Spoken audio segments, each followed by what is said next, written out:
की शासनाच्या प्रशासकीय अधिकाऱ्यांनी सीओ साहेबांनी आणि तहसीलदार साहेबांनी याच्यात मध्यस्थी करावं आणि या रस्त्याचा मार्ग काढावं, कारण की या जनतेला खूप मोठ्या प्रमाणात त्रास होत आहे।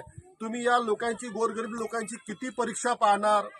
अरे कसे जगून राहिले ते बिचारे। एक रोड नाही त्या गावामध्ये, एक रस्ता नाही त्या गावामध्ये जाण्यासाठी, लोकांना पाण्यासाठी पिण्याचं पाणी या गावामध्ये नाही आहे। आणि आपण लोक म्हणतात, काही सत्तेधारी लोक म्हणतात की आम्ही खूप विकास केलेला आहे। हा कोणता विकास आहे? लोकांना मारण्याचा विकास आहे। आज जनतेचे बघा का हाल आहे। या बाईंना विचारा, तुमच्या या गावामध्ये रस्ता आहे का? रोड आहे या गावामध्ये? रोड बनलेला है क्या इकडे तिकडे? हाँ, रोड है तुम्हारे गांव में? पीने के लिए पानी की व्यवस्था है? पीने की व्यवस्था है क्या?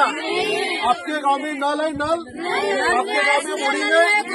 बोर मशीन भी नहीं है, कुछ भी नहीं है।